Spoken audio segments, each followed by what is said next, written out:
Keto freaks, guess what? The Kickstarter for Keto Fest is live. And in just a few days, we almost hit 30% of our goal.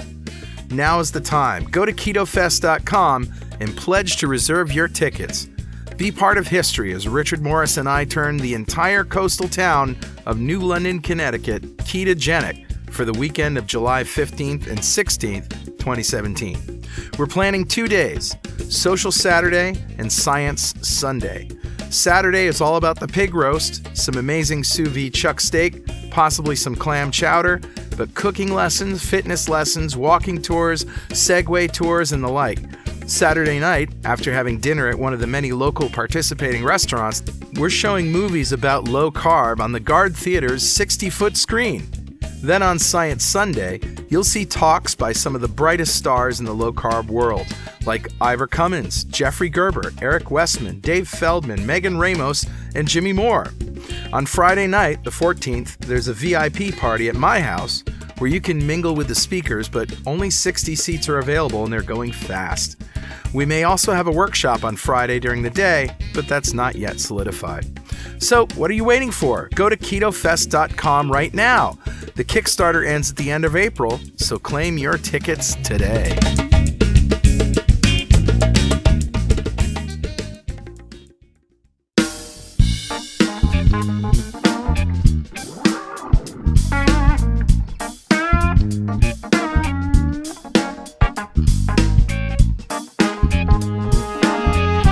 Welcome back to Two Keto Dudes. This is Carl Franklin from Connecticut in the United States, and in February 2016, I put myself on a ketogenic diet to take control of my metabolism.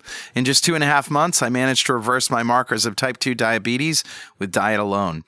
As of now, I'm 80 pounds lighter with no signs of diabetes or heart disease. Hi, I'm Richard Morris in Canberra, Australia, and I've been on a ketogenic diet for 3 years. When I started, I was very sick with complications from type 2 diabetes, and within 6 months of starting a ketogenic diet, all of my biomarkers of disease had disappeared.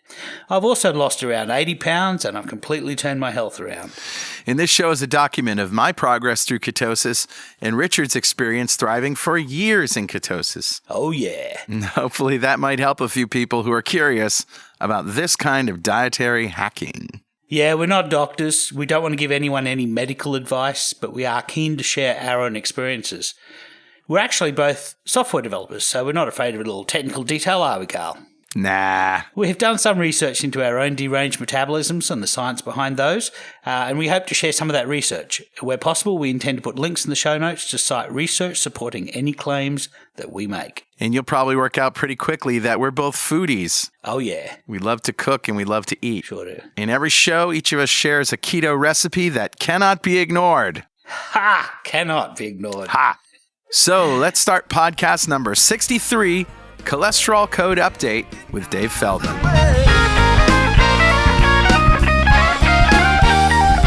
So, Richard, do we have any corrections or apologies from last week? Yeah, I've got one. It's a pretty crappy one. Oh.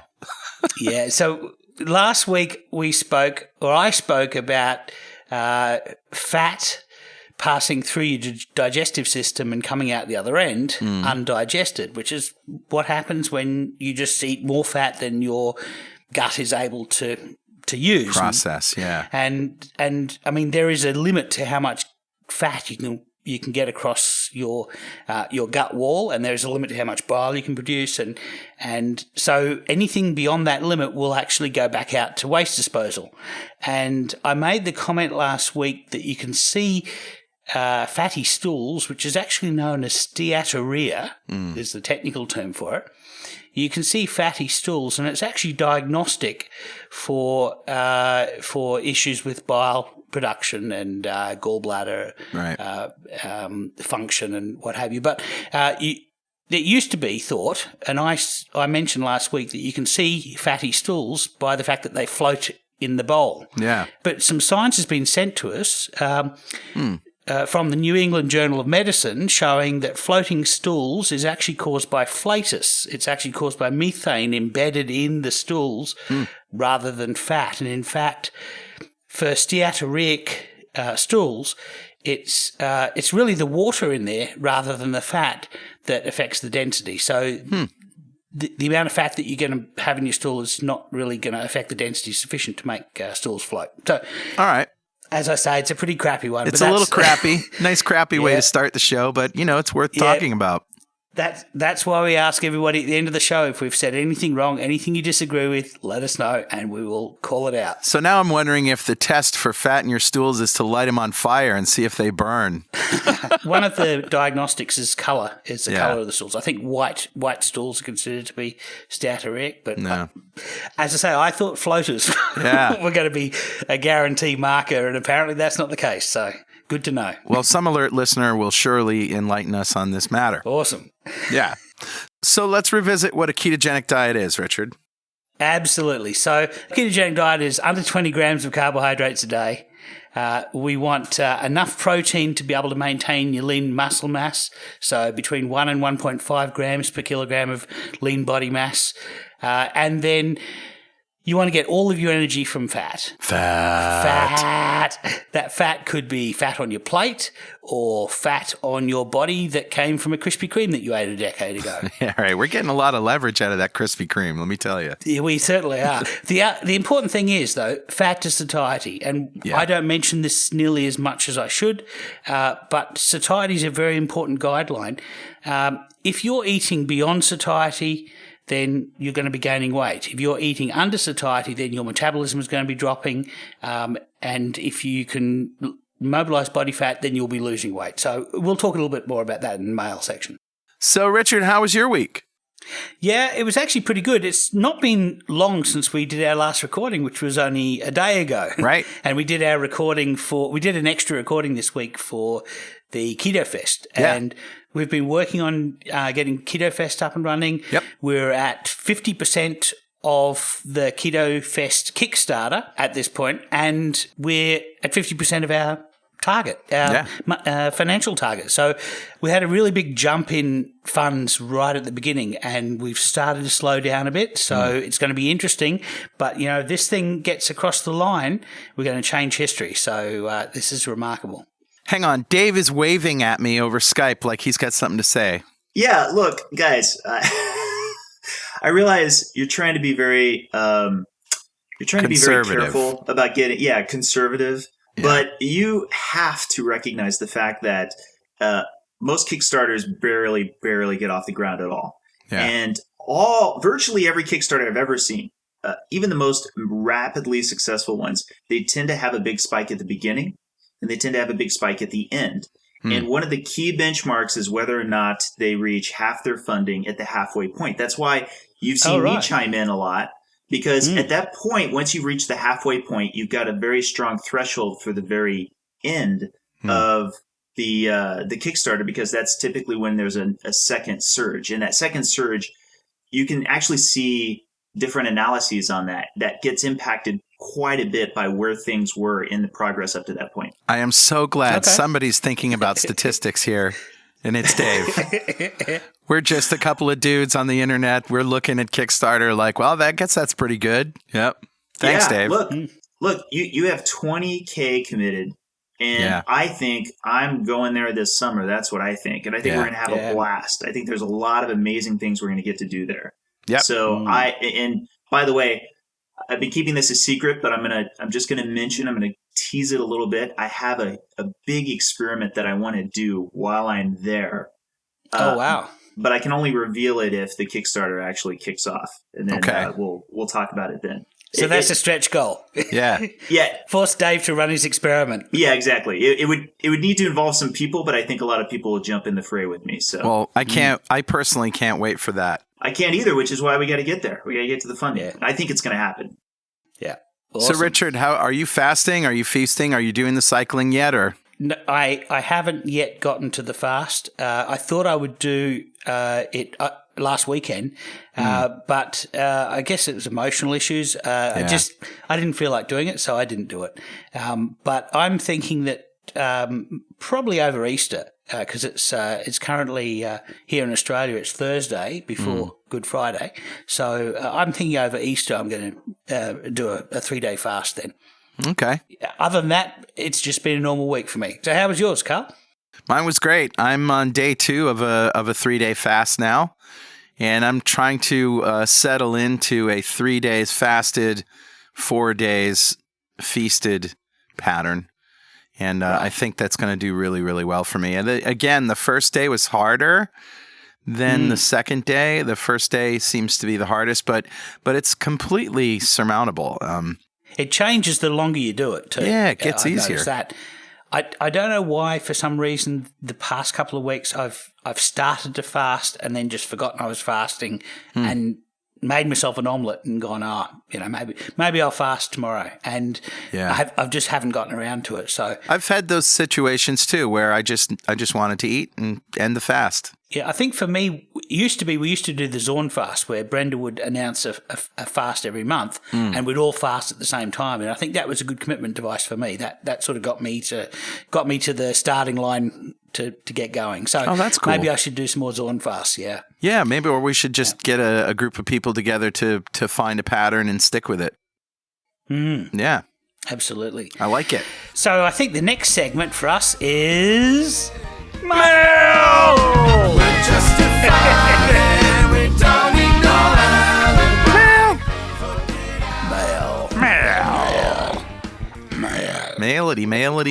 Mail. All right, so I'll start. We got an email from an Ian, and I won't use his last name, but he says, "Hi guys, not sure if I didn't get the email address correct last time, so I'm reposting my first question. In addition, just listen to your podcast on CICO, calories in, calories out." I think he's referring to the metabolism show, metabolic rate show. Yeah. "I don't doubt what you've said, but I'm seriously confused. Yesterday, I listened to an interview with Ben Beichman, which seemed to be the direct antithesis of your most recent show. I've attached a link here.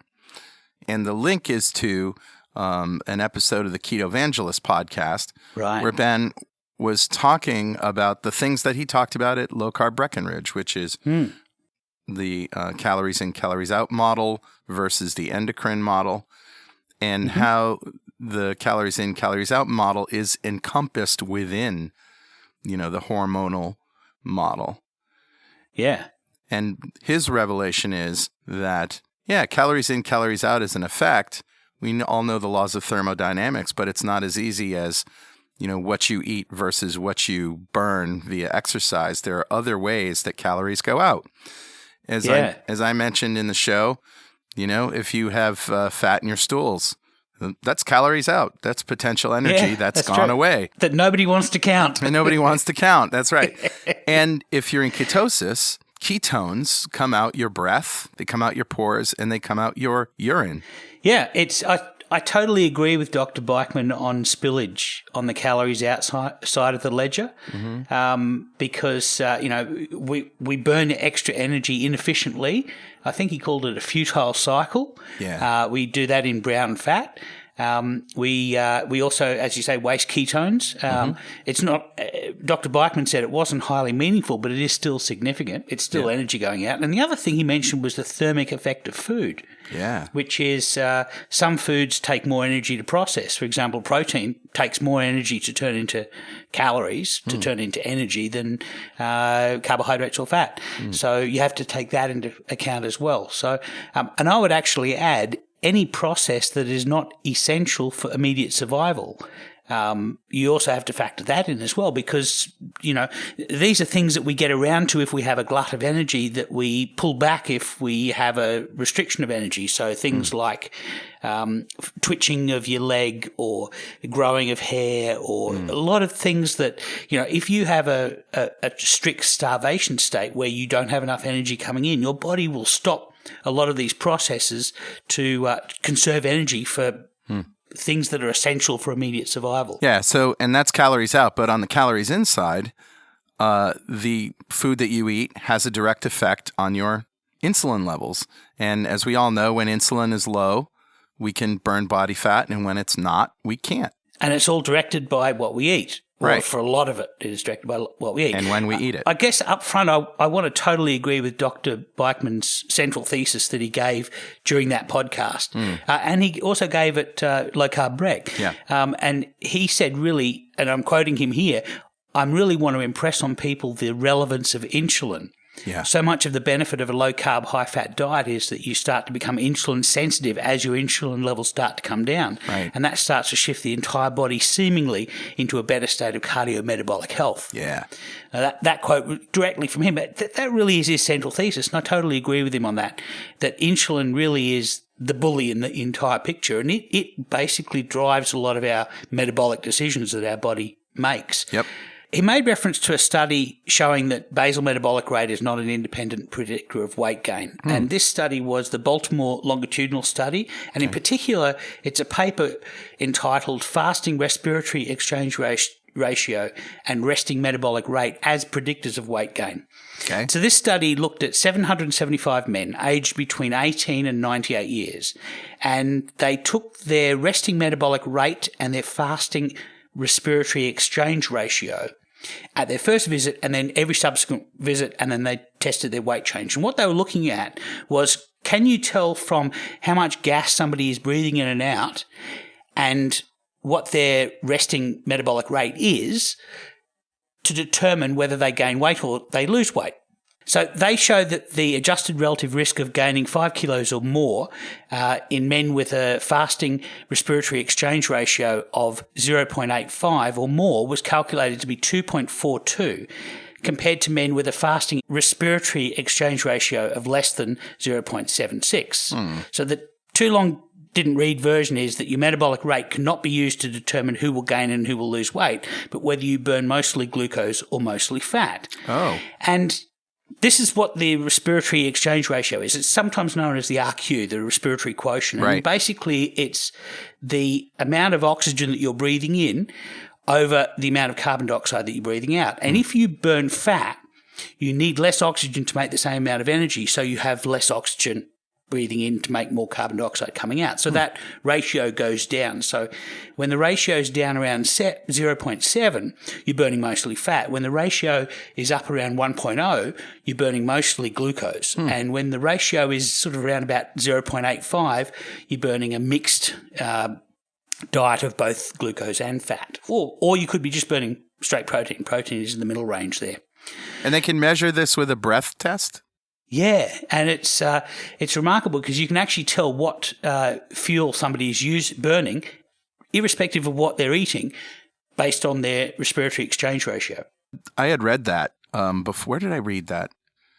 Maybe it was in Finney and Volek. Well, Peter Attia did some tests. That's what it was. There's some videos of Peter Attia talking about the RQ to explain the difference between somebody burning mostly glucose and somebody burning mostly fat. Right. But what they really showed was that you couldn't tell from someone's resting metabolic rate whether they were going to gain weight or lose weight. And I think it's really only the resting metabolic rate is only part of the calories out part of the picture, because if you're trying to predict how much weight somebody's going to have, you need to know all of the calories going in and all of the calories going out. And most of these we really can't know. But let's say you were going to say, I'm only going to predict from the resting metabolic rate, that's one of the calories out pieces of the picture, whether this person's going to gain or lose weight. Okay. It's a little bit like trying to predict using a count of total home runs, whether one baseball team or another is going to win or lose a particular game. Sure, because a home run is just one way in which runs are scored. And yeah, you could have singles. You could have batters, batters run in with singles. Could be all walks. Yeah, exactly. And the other part of the picture is you're only counting one team's score. Right. You're not counting the other team. So if you have a total shutout of the other team, you only need one to score one batter run in to win the game. So what you're saying is there are so many variables that you really have to look at them all in order to make any kind of reliable prediction. Yeah, that's right. But the interesting thing is, if you were to take all of the players on a particular pitch and you were to rank them from the person who has the highest batting average to the person who has the lowest batting average, and then you'd make one team of all of the top batting average players and the other team of all of the lower batting average players, you'd be able to predict which team's going to win. The team that's got the better batsman is probably going to win. Look, let's give them a good pitcher. Give them one player that's going to be have the best pitching average, and you can pretty much guarantee which team's going to win. And that's really what they're doing when they're looking at the RQ. When they're looking at the RQ of the person, they're basically saying, are you burning mostly glucose or are you burning mostly fat? Right. By definition, somebody who's burning fat is able to burn body fat. Right. Somebody who is burning mostly glucose is unable to burn body fat. So by its very definition, the resting exchange ratio or respiratory quotient should be a predictor of weight gain. And the resting metabolic rate, as I say, is only one part of the picture. Very good, Richard. Awesome analogy. Yeah, so that's really, I mean, I totally agree with Dr. Beichmann's thesis on insulin. I think that's an important part of the picture. The other thing that he mentioned was that his advice to people trying to lose weight is to change their macros to affect insulin, and they can easily lose up to 100 pounds. And his advice changes then when they come to him after doing that, and he says, well, maybe you now need calories in, calories out. You need to restrict your intake. And he mentioned that as people lose weight, then their resting metabolic rate naturally goes down. And most of the studies of that has actually been in, for example, the Biggest Loser follow-up. Most of the studies have been in people who are calorically restricting. Right. And their metabolic rate definitely goes down. And it's pretty obvious that, in my case, certainly, my metabolic rate goes way up when I eat a lot of food and then stop eating and fast, and I lose weight there, and then I go back to a cycle where I'm eating a lot more ketogenically. And my rate is through the roof, and it supports the brown fat theory because I'm hot. I'm generating a lot of heat when I'm over. You're spilling energy. Yeah. And when I'm fasting, I eventually cool down. And that's the signal for me to start the cycle over again. And it's working amazingly. So I don't buy the whole metabolic rate naturally slows down. It totally depends on what you eat and how often. Yeah, your body's going to determine what your metabolic rate is going to be based on available energy. So, Ian, you were treated to not only my experience that backs up what Dr. Beichmann says and sort of clarifies your question, but Richard's amazing baseball analogy is just spot on. And I could have done cricket, Yeah, it's true. And nobody would have understood. Yeah. Hope that works for you, Ian. So, Richard, do you have an email? Yeah, so this message came from Kirkor on the Ketogenic Forum in a thread that came from Fiorella's simple diagram that it demonstrated weight loss. And in that thread, we spoke about Sisyphus pushing a boulder uphill and the boulder being fasting and a wedge behind it being the ketogenic diet. And some of the comments from that thread we used as material for our show last week on the metabolic rate. So Kirkor says, regarding the Finney study, and this is the one where people were fed a hypocaloric diet, 720 kilocalories per day, and half of them were to exercise and half of them were to not exercise. And the people who exercised lost less weight than the people who sat on the couch the whole time during this study. And what the study was showing is that we modify our metabolic rate based on how much energy we have available. If we go out and go for a run on a treadmill for 2 hours, we have less energy available, so our metabolic rate drops down. And this was showing the fundamental mechanism behind that. And he says in the Finney study, both groups were already at a severe deficit. And he says it would be interesting to see what difference exercise would make given a more modest deficit. So maybe they weren't so hypocaloric. And he says having more than one variable in a single study seems to make any potential conclusion less reliable. And the reason that they did that, they were giving an adequate protein amount. They were given between 1 and 1.5 grams per kilogram of lean body mass of protein. So we know that that's the rate that everybody says is the ideal benchmark for maintaining lean muscle mass.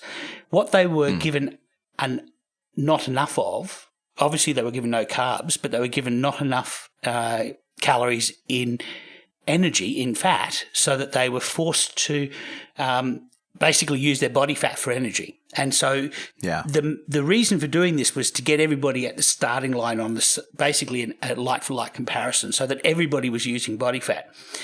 If you had given them, instead of giving them 720 calories per day, if you were giving them, say, 1,700 kilocalories per day, you might have found some people with low metabolic rates that didn't even need that. And so they were at a hypercaloric rate. So, this was to make sure that everybody was under the line and force them all to be using body fat for energy. But it doesn't guarantee that they all had the same metabolic rate. No. Well, we all have different metabolic rates. That's just part of our unique snowflakeness. But it will change based on a bunch of factors that we spoke about the other week. Sure, yeah. The other thing he said was that he was worried that there is scorn directed towards the eat from your body fat, and that may be misplaced. By eat from your body fat, do you think he's talking about just, when you fast, when you reduce calories and you're burning body fat for fuel, your liver is burning body fat? Well, there is a theory on the internet that fat is a lever. So if you lower the lever, then you're going to reduce your body weight. Right. And as we learned last week, that's not necessarily true. When you eat more calories from fat, you increase your metabolic rate, which then when you decrease it afterwards, you're utilizing more body fat and burning at a higher rate. It also depends on your basal rate of insulin, and everybody's going to be different. So somebody who has a fasting insulin above 13 milli-IU per litre, they can shift very little energy from body fat no matter what they eat. They can eat nothing and they still have too much insulin to be able to use body fat. So what happens for them is that they can't get energy out of their body fat because insulin is blockading that energy in there, and so they get hungry, they get lethargic, and their metabolic rate plummets. And sure. So this is the problem. If somebody like that who shortchanges their caloric intake hoping to shift body fat could actually end up losing weight by burning amino acids for energy because their body doesn't have enough energy coming in, and they're not able to get enough from body fat. What other sources of energy have you got? Well, you've got amino acids. So maybe there's some muscles that we don't exactly need for immediate survival. We can convert those into energy and produce energy from those. Somebody who has a very low fasted insulin can eat less and their metabolic rate won't change because they're able to supply a lot of calories from body fat. So for them, it's an entirely different picture. For them, fat is a reliable lever. You increase the fat on your plate, you put on weight. You decrease the fat on your plate and you lose weight. But for somebody who has this problem of high fasting insulin, it's really you're talking about a piece of string. Fat is not a lever. Fat is a piece of string attached to a lever. And if you pull on the string, the lever goes up. But if you push on the string, the lever just stays where it is. What you need is the lower insulin to be the counterbalancing weight on that lever. So yeah, I thought that was a given. I thought, we should all have lower insulin. We're all eating low carb and we're all trying to reduce insulin. Dave wants to chime in here. Yeah, actually, I have to say one of the most impactful moments I've had is, of course, from one of my favorite presenters, Ted Naiman, who's also been a guest on your show and who I recommend you follow. His original, I want to say from last year, talk on hyperinsulinemia brought about the one big light bulb that I had that I think really fashioned a lot of my research and understanding with the system as it relates back to insulin, which is that it's arguable that insulin is actually primarily for the purpose of inhibiting lipolysis. Yes. In other words, its primary goal from a systemic level, from a large scale level, is to block your fat, your body fat from being burned for energy. More so than it would be for shuttling in the energy that your cells, such as for your skeletal muscle, your cardiac muscle, would be taking up instead. Yeah. And when you think about it in that perspective, you can understand why chronically high insulin is so problematic, because you're actually cutting out that whole systemic circulation. Sure. And per what you're talking about, that leads exactly into what you're talking about there, Rich. Yes. So insulin is basically acting as a switch between your body running on one type of fuel and your body running on another type of fuel. And that actually makes a lot of sense for why we get creeping insulin resistance, because if insulin's ability to shuffle energy into adipocytes, basically clear the circulation of circulating lipids so that your cells can deal with glucose, if that is compromised, if your pancreas sees, I've just produced some insulin, but there is still fat about, I'm going to make more insulin. As your adipocytes are less able to hold on to that fat because they are just full to bursting, that actually provides a mechanical mechanism for why fat cells become insulin resistant. They're just full. They can't handle any more fat. Yeah. And so when that happens, insulin is high, but there's still so much fat in circulation because the fat cells have become insulin resistant. And so the pancreas has said, okay, I need to pump out even more and even more. And so that sort of explains how, from a mechanistic point of view, creeping insulin resistance can happen over decades of exposure. But back to the mail from Kirkor, this is one of the reasons why satiation is such an important measure, and it's why we make the point to underline it at the top of the show when we talk about what a ketogenic diet is. We eat fat to satiety. We say that on every show, or almost every one. That satiety signal will factor in how much fat you can mobilize given your insulin levels, how much exercise you're doing, how much protein you're eating, how much food is in your gut, how much energy is in your blood. You don't have to worry about all of these things, your insulin level, all of these factors. Your satiation signaling should sum all of that up and tell you add more energy or don't add any more energy. So it's when we become broken. It's when we have a high carbohydrate diet for so long and we're fundamentally insulin resistant that we become deranged and that mechanism no longer works.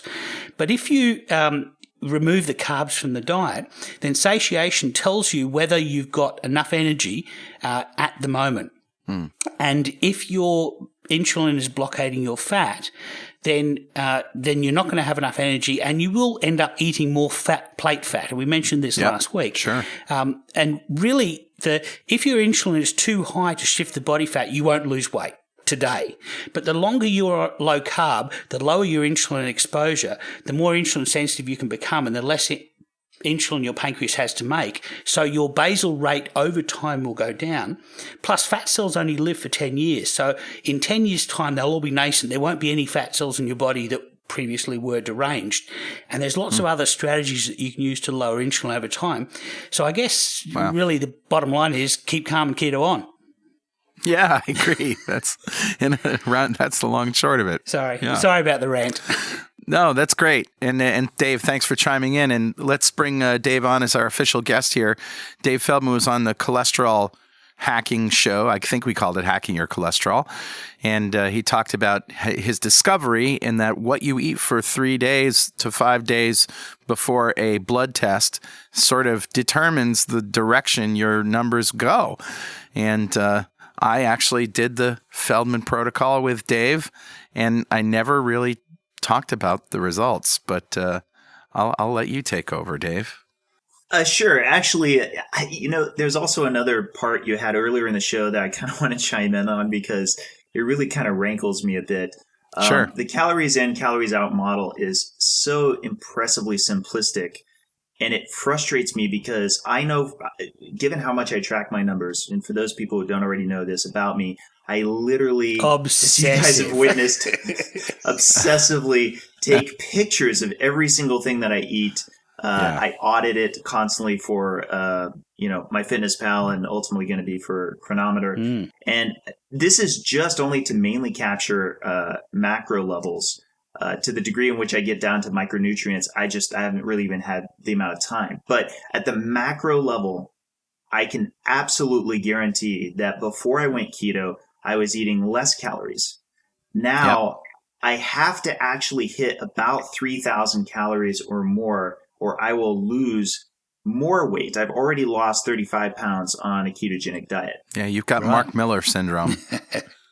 Yes, and I don't think this necessarily applies to most people, but I will say this. Every time I see one of those floating, retweeted charts where it says, oh, just bring down your total calories or just bring up your total calories from whatever it was before. Well, before I was averaging around 2,400, 2,500 calories. Now I have to stay at around 3,000 to 3,200. And this came up in my most recent experiment, which I'm doing right now. In fact, I just now hit the halfway point where for 5 days, I was going to have a meal replacement shake that's actually ketogenic. And the plan that they had it on was a full day was about 2,000 calories. So I Wait a minute, were you only eating shakes? That's only the shakes, yes. That's it? Yep, that's it. And I'll explain why. The experiment's I'm sorry. what I was going to do is I was going to have whatever that quantity was for 5 days. And then I'm going to replace 500 calories of that quantity with bread. So I'm actually going to have about 70 grams of carbs, the most I've ever had since I started a ketogenic diet, from bread, along with whatever the net carbs are for the shake. So isocaloric. You're going to stay the same amount of isocaloric of calories exactly. and just modify the carbohydrate. Right. Now, the stumble I ran into that I'm explaining here is that in the first 2 days of what was supposed to be the first 5-day sprint, I was at 2,000 calories each day and dropped 5 pounds in 2 days. Yeah. So I switched it, and starting Sunday, which was 2 days ago, and then day before yesterday and yesterday, I switched it up to be 3,000 calories, which was easy enough to do because the shake is easy. It's exactly consistent. Yeah. Now I'll be switching for this next 5 days. I will drop out exactly 500 calories from the shake composition. So it'll be 2,500 calories of this shake and 500 calories of the bread, which is going to feel weird to me because that's going to be not strange. really eaten much. It's going to be bread like at all. eating a sponge. Yeah. It probably will be. But we'll actually have a very isolated number of variables. We'll have the ketogenic shake, which another reason I like it, which you engineers would appreciate, but that I feel like a lot of scientists out there don't really put as much effort into, is the shake also allows for a very specific consistency for my digestive system. Right. So if I were to, for example, try testing having meat and potatoes every day, the order of which I ate the meat and or the potatoes, I believe systemically would have an impact on my blood lipids. It would have an impact on the speed with which the glycogen comes into my system. Lots of other things that get impacted by bile salts, etc. Right. Anyway, so to digress a little bit, I just want to say plainly, the calories in, calories out model is absolutely encompassed by the endocrine system. We already know that there are top-off points at the top and the bottom level. Otherwise, people would just progressively get fatter and fatter until they died, or they would drop weight until they died if they were eating basically the same meals over and over again. So I think even the biggest CECO people will have to concede that there are other mechanisms at play that clearly are managing the energy levels. And that until we have a super metabolic chamber that can really pick up every single possible output of energy, we really can't even come to a consensus on the means of measurement for it. Right. And to Ben Beichman's point, there are at least two pathways of calories out that aren't being counted. One is ketones through your urine and your breath, and the other is undigestible fat. And heat. Yes, exactly. Heat. And how hard is it to measure the heat coming from the brown adipose tissue? Right. Yeah. I would seriously, to get a metabolic chamber to actually measure that minute amount of degree of calorie expenditure, I think would take enormous a level of technology we just You'd don't have to yet. be in a temperature and humidity controlled room and have skin thermometers all over your body. Be wearing a rectal thermometer. Oh, there you go. It would pretty much have to. You would pretty much have to have core temperature, and you'd probably have a rectal thermometer. And who's going to sign up for that? And not just that, Seriously. you have to have temperature control of the room. Yes. That really got down to. You know what? We're Fraction getting of a off degree. into a major geek zone. This is what happens when us engineers get Welcome together. to Three Engineers Try to Talk. Yeah. Point is, I would love to have that. Heck, I would love to have, though my wife wouldn't, I would love to have like a toilet that actually could at least pick up the weight of expenditure. But and the amount of fat. Yeah. It's a bit team. Even just weight would be fascinating. Right. So I'm going to go to, because I feel like I can never say this enough, and I've got it down to a stock speech now. So in a short version, this is basically what my research demonstrates over and over again. The cholesterol test you're getting is not being interpreted correctly. That's basically the short elevator pitch of what my research keeps exposing. I have just now taken my 57th blood test.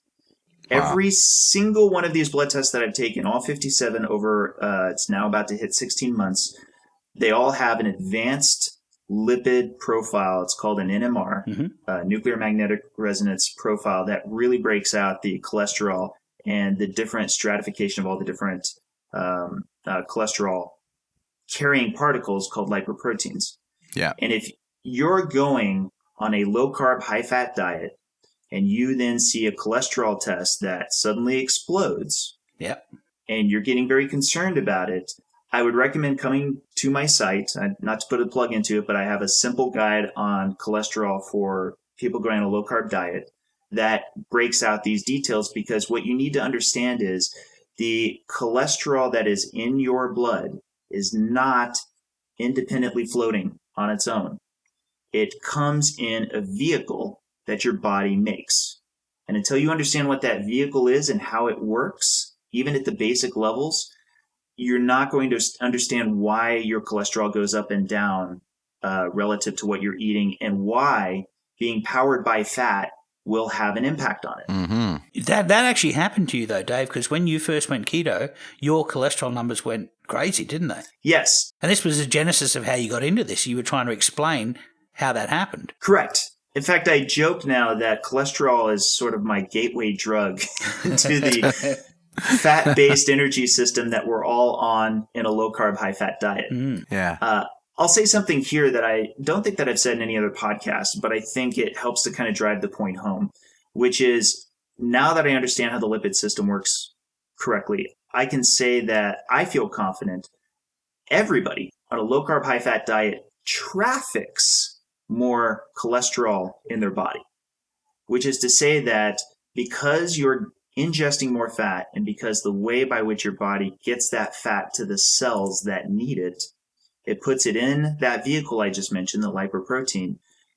That vehicle always comes standard with a payload of cholesterol. Right. So if we could put a turnstile into one of the veins in your body, Richard, and I was just to constantly count every single molecule of cholesterol that passed in every single lipoprotein, I'd be willing to bet you have more cholesterol that's moving through your body regardless of what your cholesterol test said. Because the cholesterol test that you get on the day following a fast is really going to have more to do with what your body's preference for recirculating lipoproteins are. Right. And these are all the things that we talked about in the last episode, right? We touched on it somewhat, and of course my recent talk at Low Carb Breckenridge kind of breaks this out into deeper detail. But I don't think it gets across to people enough that the test that you're getting the next day after having fasted for a period of time doesn't really truly reflect the cholesterol your body likes to have circulating through your body. Yeah. It's actually a preference point, as I like to call it, that your body wants to have for these lipoproteins on patrol, if you will. Right. And what determines that number? I don't actually have an answer to that yet. I'm obviously actively investigating it. But I can say this. I can say that if you aren't powered by fat, let's say that you're primarily powered by carbs, and in being primarily powered by carbs, you're actually very careful with your calories so that you're not having an overage that requires more de novo lipogenesis, which is the creation of the lipoproteins in your body, then you'll be trafficking less cholesterol. Makes sense. So if all you care about is the total amount of cholesterol trafficking in your body, then I can tell you may want to become a plant-based vegan and get a lot more comfortable with a lot more insulin. Because if it's all about trafficking of cholesterol, I feel pretty confident, I'd be willing to bet my house on it, you are absolutely recirculating more cholesterol. Now, why doesn't that scare me? Pretty simple. Because the cholesterol that gets loaded on board these lipoproteins generally doesn't do anything at all. It generally makes its way back to the liver. Yeah. There's, on the other end of it, the lipoproteins that are carrying triglycerides, those are getting offloaded everywhere throughout your body. Your cells need those triglycerides because you're being powered by fat, and the power for your fat is contained in those triglycerides. Yeah. One of the reasons why we have a problem on a carb-heavy diet when we've got stuffed fat cells is we don't have buyers for those triglycerides being trafficked by lipoproteins, and so they end up hanging around for much longer, and there's more opportunity for them to become oxidized and glycated and basically damaged. So that's exactly right, and that's why I wanted to bring up why insulin inhibits lipolysis. Right. Mm-hmm. So when you are eating enormous amounts of carbs and coming up with lots and lots of glucose and spiking up your insulin like crazy, and you end up in a state of where your adipose tissue is way overstuffed. See Ted Naiman's most recent talk, of course. Then you've got a really big problem because you actually have an anabolic hormone, insulin, stopping the shuttling into your adipose tissue of the actual lipoprotein. So you have these overstuffed VLDLs that don't even go into their later stages, that are just floating around in the body, unable to deliver. Right. Exactly. And this is why, from a mechanistic standpoint, the low carb diet is so powerful. Is that fat traveling in your lipoproteins is in fact an end product for either use or storage. Right. Yeah, that makes sense. Glucose is not. Glucose is let's see if we can do energy first, and it's only a single-use product that's only for energy. Yeah. And if you know what, too much of it's hanging around for a while, then your body has to take action to convert it. Yeah. And then if it does convert it, it needs for there to be a lower level of insulin so that it can correctly shuttle it to storage. That's right. Well, and if insulin is high, it'll convert glucose into fat and then put it in storage as fat. Correct. So, Dave, your latest research involves how exercise affects cholesterol, right? And you've done some experiments? That's correct. In fact, at the presentation that I did in Breckenridge, I made a point to mention that all of my data points went from when I started with my first cholesterol test to August of last year. The reason was because I knew from August until January of this year, I would be doing a lot of distance running. My wife and I had like 4 half marathons and 1 full marathon scheduled. Wow. Between August and January, and I was not looking forward to it. But from the scientific standpoint, I was looking forward to it because I could finally suss out a theory I had going all the way back to the beginning of my research, which is the moment I started learning about it, as I will continue to reiterate as many times as I can, the more you learn about the lipoprotein-based system, the more you learn it's really about energy distribution. So I'm going to hammer that point home one more time. The more I learned that, hey, triglycerides keep coming off of these lipoproteins, even though the cholesterol is not in relative terms. Yeah. The more I can say, these guys, their main job, their full-time job before they go home and kiss the wife, their full-time job is handing out these triglycerides. And once in a while, a cell's in trouble and needs to use endocytosis to pick it up and get both its phospholipids and its cholesterol. Sure. But that's its side gig. Yeah. And delivering fat-soluble vitamins too, right? Exactly. And the fat-soluble vitamins, which actually still has a higher activity with the triglycerides than it does the cholesterol distribution. Right. Cholesterol is just along for the ride, kind of just in case anything. It's like a fire extinguisher, right? In case anything goes wrong. If the lipoprotein was a car, it'd be the spare tire. Right. If the lipoprotein was a cruise ship, it would be the life rafts. Yeah. Yeah. You do want to have it on board, but its use, and that's the key, is actually very low relative to the passengers in the car, relative to the passengers on the cruise ship. That's actually what those things mainly do, right? The triglycerides and fat-soluble vitamins, So knowing when cells really need cholesterol, virtually every cell in your body actually can make its own cholesterol. Yeah. But that's not enough for cells that are in really big trouble. They need to do something called, I know this is going to be a mouthful, receptor-mediated endocytosis, which is really just another way of saying eat an entire LDL particle, low-density lipoprotein. Why? Because you're going to pull apart all the pieces in it, because this is the genius of the human body. The low-density lipoprotein that's carrying around your energy from fat and also carrying around cholesterol, it's made of the stuff that cells are made of. Yeah. It has phospholipids and cholesterol, which is the membrane of your cells. In fact, even the organelles inside your cell also have cholesterol. That's why cholesterol is found in every single cell of your body. And that's why you hear that it's so necessary for cell reproduction and normal cell function. Exactly. Yeah, it's the waxy mechanism that gives cells their rigidity. Correct. In fact, if you didn't have any cholesterol in the membrane of your cells, they would just fall apart. Yeah. They're kind of like the steel girders, except that they're flexible steel girders. Like boneless chicken. You ever seen them suckers when they're alive? They just kind of fall all over the place. Sorry. Okay, so with this in mind, when you learn that part of cell repair, when it can't repair itself through its own synthesis of cholesterol, is to engulf a happily passing by lipoprotein, then naturally, early on, I thought, well, darn it, this is probably going to be a confounding variable. So I intentionally, for the first 9 months of my research, I intentionally tried to not run, tried to not get intensive exercise. Because that would cause damage, and then that would cause endocytosis of lipoproteins. Exactly. That's exactly right. Mm.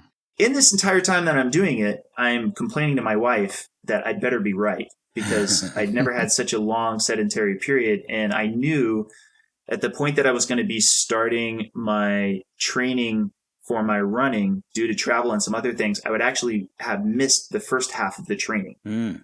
So my very first long training run was 7 miles. And I have this in the blog. The first 5 miles of it, I was really dying. I could hardly stand it.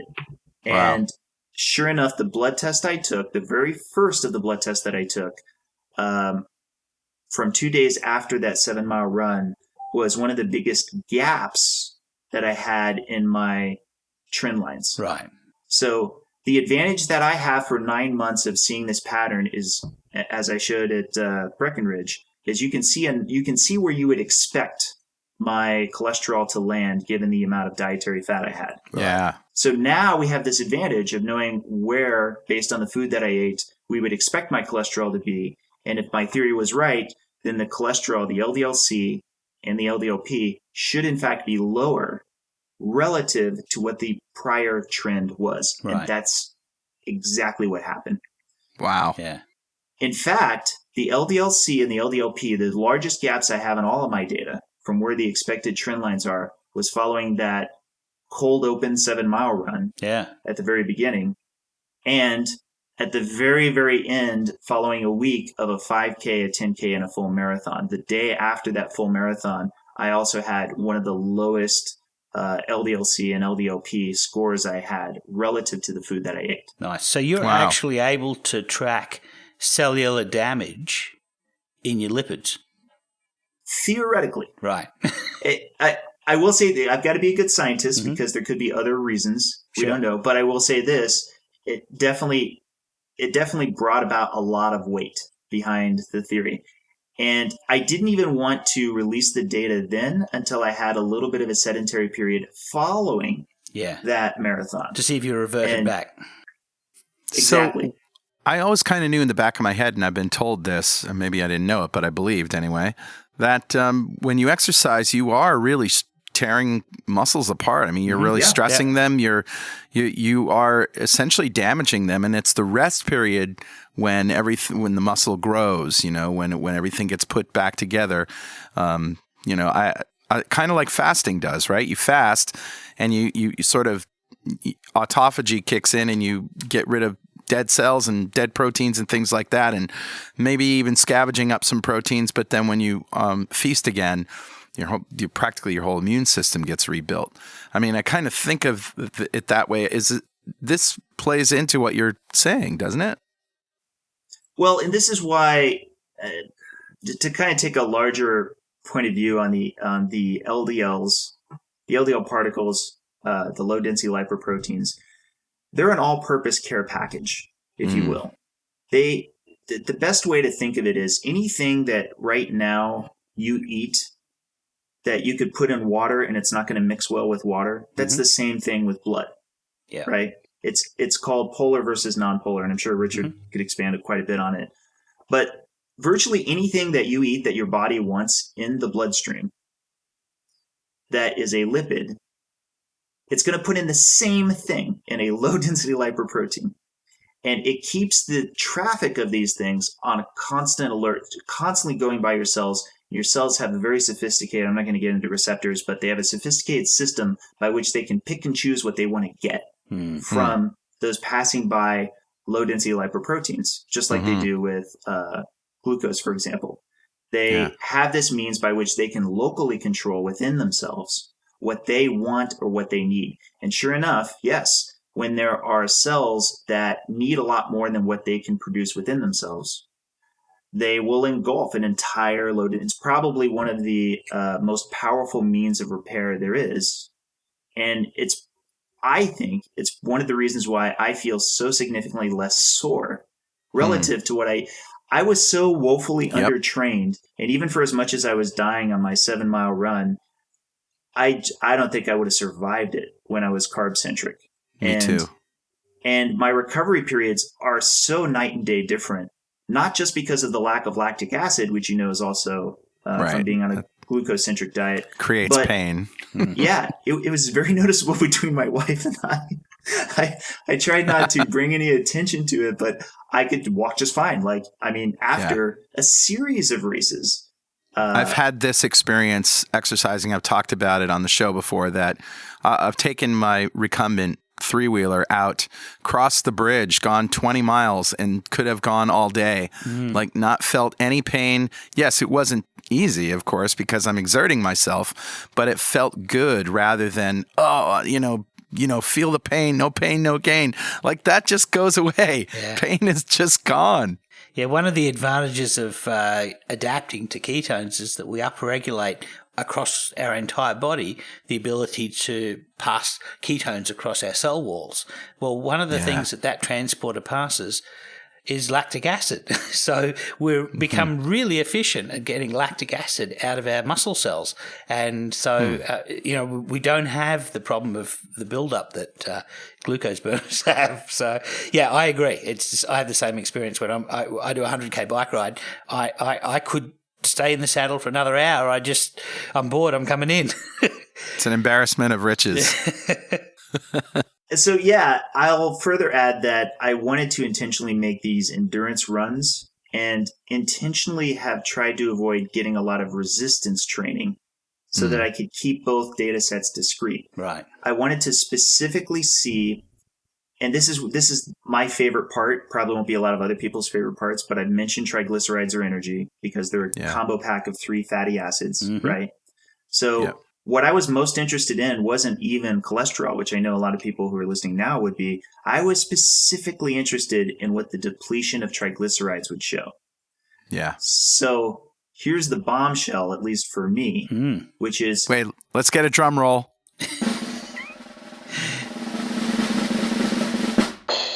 All right, go ahead. The bombshell for me is the 3 lowest triglyceride scores I've ever had followed races in that period of time. Because you were using the energy. Wow. So my triglycerides following the 11-6-16 races was 27. What? Wow. My triglycerides following the 11-13-16 races was 42. Wow, that's low. And my triglycerides following the very last, that included the marathon, was 31. Wow. And what are they normally? They're normally up around 300 or something, aren't they? Or No. My triglycerides, my average is around 91. Okay. Of all of my triglyceride scores. Now, what does it mean if you have low triglycerides? Does that mean there's more being utilized quicker? What I think it means, which gets back to kind of the general energy system, and something I've talked about actually with Richard quite a bit several months ago, even before I did any of the exercising, is that there might in fact be we'll call it an alternative glycogen store with having lots of these lipoproteins being recirculated throughout your vascular system. In other words, if you don't have a lot of glycogen stores, and like me, you're very lean, right? Then your body may still want to have something that's readily available for use as energy and has a reason to upregulate the total amount of those lipoproteins circulating around. In order to find out if I was right about this, though, I needed to have a phase of time that was like this, where I could see what the depletion of those triglycerides actually were. Right. So what you're talking about is when you say an additional glycogen store, you're talking about glycogen being the way that we store glucose in muscle and in our liver.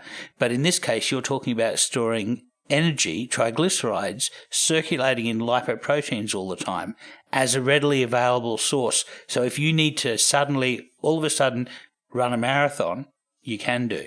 Yes. Think about it from a speed of energy standpoint. If you need to lose weight, that's great, but that's a slow storage to retrieval system. Yeah. If you need to run away from the saber-toothed tiger that just showed up, you better hope you have high glycogen stores, because that is the fastest means of energy you're going to have. Yep. Right. But let's say that you're on a very low-carb diet, and you really just don't have the same level of glycogen stores that you used to when you were constantly topping it off, especially for things like distance running. Sure. Right? Well, if you were an engineer and you had this problem, but you knew that there was this other means of energy that you had available. Put a turbocharger on the engine. Right. You can put a turbocharge on there. And that's the one distinction between myself and my sister and my dad, who also are not only closely genetically related, but didn't become hyperresponders like me. Their cholesterol levels bumped a little bit, but not a lot. It kept making me come back around to this. Is it possible because I have higher energy demands that my body feels comfortable upregulating more LDL particles, more low-density lipoproteins, to make the triglycerides more available for fast use? Yeah, it's building up your capacity. Really, your body is comfortable with having a higher capacity because you use the energy more often. So it's quite happy having more circulating triglycerides for when it needs them, and they just happen to be in lipoproteins, in LDL. That's correct. In fact, it's also what plays more into patterns I've seen with lots of people reach out to me now who are hyper-responders because of my blog and so forth. And there seems to be a disproportionately higher number of people, relatively, who are lean and or athletic, which does seem to loosely support the theory. Now, again, I don't hang my hat on this theory. It's just one that makes a lot of engineering sense. And that's why I was so excited to get these triglyceride numbers back, because I could say, okay, if I'm right about this, then even after 24 hours following the marathons, which it had to be because they're always held on a Sunday and there's no phlebotomist lab open on a Sunday. Yeah. Even 24 hours later, I would expect that the triglycerides would be depleted in a noticeable way. And man, are they depleted in a noticeable way. Yeah. Like these are the 3 lowest scores I've ever had. Wow. And they're exceptionally low relative to the corresponding LDL-C and LDL-P. So it's not just the removal of the LDL particles alone that can account for the difference, if that makes sense. So one of the things you might be running up against is the maximum capacity that body fat can deliver energy, which is we know the limit is 31.5 kilocalories per day per pound of fat. So you're quite lean. You don't have a lot of body fat. Let's say, just for the sake of argument, you have 10 pounds of body fat. You probably have 30 or something in that range. But let's say to make the math easy, you have 10 pounds of body fat. You can only deliver 315 kilocalories of energy from that body fat in a day. And that's where it taps out at its maximum. So you really have to have that extra circulating triglycerides in lipoproteins to be able to draw down. And this might be one of the reasons why people who are lean can only fast for a day and then they run into a brick wall that the rest of us don't, because they have drawn down their circulating lipids to the point where, and they've reached the point where their body fat cannot keep up with the rate, keep up with demand, and that might well be why some people who are lean, for them to fast, they really have to fat supplement during their fast. That's not only right, but while I don't know that we're going to have enough time to get into it, I did happen to do a recent fasting experiment. And oh, really? I'll just tease that I had to cut it short. And I was very adamant about making sure my electrolytes were fine for it and everything else, but there's quite a lot to say about that experiment, but it basically reinforces exactly what you're saying. You mean that your body didn't have enough fat to draw down on and you ran into trouble. Are you going to post this on your blog? Yeah, I'll probably post it on the blog. We may even do a show on it at a later time or something because there's actually a pretty interesting story behind it. Wow. But short version is I won't be doing it again given everything that happened. Wow. Oh dear. And I am fairly confident that the very mechanism you and I are theorizing on, there just seems to be more supporting evidence. I don't have to know every mechanistic aspect behind it yet. Right. I just know what low-hanging fruit, like the triglyceride depletion, supports the overall theory. And thus far, it does seem very substantial. Okay. The irony is that this is all well past the general cholesterol testing standpoint, which is practically old news to me now. Right. Yeah.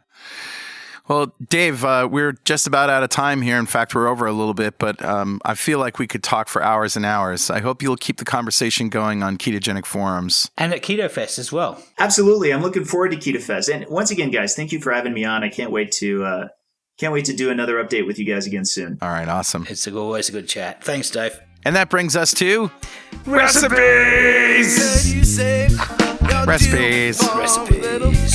Recipes. All right.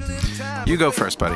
So my recipe this week is going to be a simple one. It's actually for clotted cream. Now, if you're not British, you probably don't know what clotted cream is, right? I mean, this is a European thing, isn't it? Yeah, it's a slow-baked cream. Essentially, you take 2 pints of cream, you put it in a Pyrex dish, like a glass dish, and you put it in the oven at 175 Fahrenheit or 80 Celsius for 12 hours. Oh, wow. And then you let it cook, and basically it develops a golden brown crust on the top of the cream. Oh, no kidding. And the top of the surface of it starts to clot together. And then you put it in, you basically cool it to room temperature, cover it with some plastic wrap like saran wrap or Glad wrap, and you put it in the fridge to chill because you really have to get this chilled. And what happens is you end up separating out the thicker clotted cream at the top and then watery cream down the bottom. And you basically pour out the watery cream and you can use that, anywhere you'd use anywhere you'd use milk maybe. And then with the clots, you basically pour them into a jar and you can use them on, the British use them on scones, which is a British invention. Yeah. It's very similar to a sweet biscuit. So an American biscuit, they have scones. They have a thing called Devonshire teas, which is a scone cut in half with clotted cream and raspberry jam or strawberry jam, some kind of berry jam on it. But clotted cream is just delicious. It's got it's like cream with a nutty flavour. So wow, because it's got the toasted aspect to it. Yeah, that's right. But it's been slow cooked in the oven, and wow. Yeah, so that's my recipe today. It's thanks to Fiorella who posted it on our forum. She posted it's actually a video, and we'll put the links in the show notes. That's awesome, Richard. Thanks, Fiorella. Yeah. So what have you got, Carl? Well, I've talked about it before. You've talked about it before. We just talked about it on the last show. Brenda Zorn's amazing pork rind pancakes or waffles. Oh, wow. And I don't think I've ever given the recipe before. No. And if you're thinking, yuck, just, get over it. They're so good. You're going to want to use these pork rinds for everything in baking. So when we moved into the place in Breckenridge, you and I and Dave were all there, and the first night we found a waffle machine. And we said, what are we going to do with this? And Brenda said, I have exactly what you need. And she made these waffles for us the following morning. And I have... Yep. I used to love waffles, and I assumed when I went keto that was the end of my waffling adventure. But these were outstanding. So, all right. So this recipe comes from our ketogenic forums, and we posted a link to it so you can read it and check out the beautiful pictures. This makes one, 8-9-inch Belgian waffle. So with 4 sections, this is the waffle maker that I put it in anyway. So if you want... this is probably going to serve one person at breakfast. Mm-hmm. You want 1 cup of crushed pork rinds, which turns out to be about 1.5 ounces. Okay. And you don't want to pulverize them, but you kind of want them like coarse breadcrumbs. So I use a food processor, and it works just great. Then you need 2 tablespoons of heavy whipping cream, 2 large beaten eggs, a teaspoon of vanilla, a teaspoon of cinnamon. If you like nutmeg, throw that in there too. Whatever you like. Now, that's for pancakes. If you want to make waffles, you have to add some oil. And she recommends a 1/4 cup of avocado oil. You could use olive oil or butter or something like that. Sure. Melted butter is what I normally use in waffles, olive oil, avocado, whatever. All right, 1/4 cup. So now while your waffle iron is heating up, you want to let it sit. And let it sit for about 5 minutes because it gets all happy when it sits. It congeals. It just sort of turns into this gloppy mess. But you'll actually have to spread it on the waffle iron. Yeah. All right. But you won't need any spray. You won't need any oil or anything like that. It's not going to stick. And that's it. You just make waffles with it and use your favorite. Now, what's great about this, Richard, is they already have salt because of the pork rinds. Right? But that is wonderful. I always put salt in my waffles. Yeah, salt and sweet stuff is good. Yeah. So that's it. Just check out the ridiculous pictures. And Brenda's got pictures of she made a pancake and a waffle. She put bacon and eggs on top of it. And man, just amazing. Yeah. That's it. Thanks, awesome. Brenda. Thank you, Brenda. So, of course, if you have anything that you want to tell us, something we said wrong, something that you don't agree with, or some more research that you found to support or refute anything that we said, send it by email to dudes@2ketodudes.com or post it on our website. And you can follow us on Twitter at 2KetoDudes, on Instagram at 2KetoDudes. And of course, if you want to join our forum, it's www.ketogenicforums.com or forum.2keto.com. And if useless swag is your fancy, T-shirts, coffee mugs, and other junk with witty keto sayings on them, head over to gear.2keto.com. And now you can join the 2 Keto Dudes fan club. Go to 2ketodudes.com, click on the fan club button, and answer a few questions. You can also just go to fanclub.2keto.com. Nice. And just by answering these questions, you'll be eligible to win something in every show. And we don't have that list together yet, so we don't have anything to give away yet, but we will in a couple of weeks. We will. Once we build up a number of people in that list, we shall start giving away swag. Yes. And if you feel like supporting our podcast and our forums, hit the donate button on our website at www.2ketodudes.com or go to donate.2keto.com. You can also see our podcast and other videos on YouTube at youtube.2keto.com. And if you haven't already, go leave us a great review on iTunes and make sure you check out ketofest.com. Absolutely. Because we're halfway through, we're halfway funded, and go do it. Here's your opportunity to help us because we're going to make history and we need our friends to help us do that. Yep. Keep calm and keto on, Richard. Yeah, keep calm and keto on, Carl.